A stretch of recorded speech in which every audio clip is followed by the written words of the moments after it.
Coucou mes étoiles. Alors là, je fais juste un tout petit audio pour expliquer mon générique, enfin ce que je dis dans mon générique lorsque je dis l'amour réussira-t-il à briser nos chaînes. Parce que j'ai l'impression que des fois les gens ils me font des commentaires sur le générique, mais en fait je préfère m'expliquer pourquoi j'ai dit ça en fait. Parce que je pense que ça a été mal compris.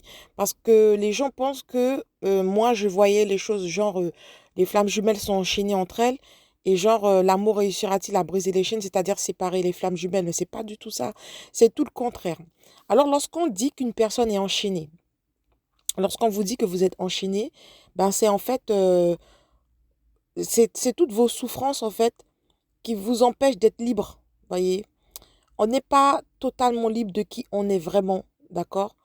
On n'est pas, enfin, on est une partie de la source. On n'est pas totalement libre de qui l'on est vraiment, car on a la limitation des croyances de l'ego, on a la limitation des souffrances qui sont en nous. Et grâce au fait que justement on va rencontrer notre flamme jumelle, on va pouvoir finir de se libérer de tout ça.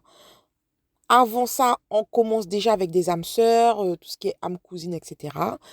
À se libérer de tout ça. Mais lorsqu'on rencontre la flamme jumelle, en fait, c'est, on va dire, un peu le terminus.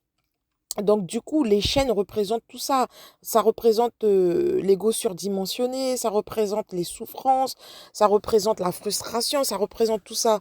Et justement, le fait de rencontrer sa flamme jumelle et d'avoir autant d'amour, que ça soit venant de notre jumeau ou l'amour qui émane de lui de nous, pardon, pour lui, ben, du coup, cet amour-là, est-ce qu'il va réussir à justement nous libérer de tout ça? Vous voyez? Donc les chaînes dont je parle là, dans mon générique, ça représente ça. Donc voilà, j'ai essayé d'expliquer du mieux que je pouvais. Mais les chaînes, en fait, c'est chacun qui a ses chaînes. Notre jumeau, il a ses chaînes à lui. Donc ses limitations, son ego surdimensionné, ses souffrances. Et nous, en tant que chaser, on a nos chaînes à nous. Donc du coup, il faut que cet amour-là puisse dépasser tout ça, nous libérer de tout ça pour justement nous rassembler.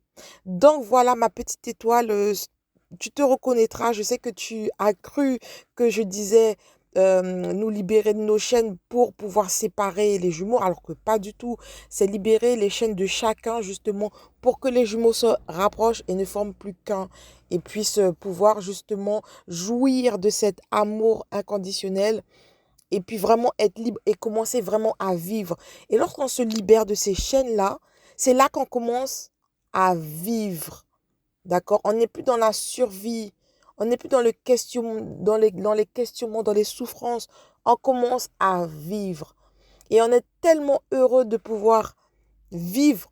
Ben, on veut partager, en fait, on veut partager tout ça avec les autres.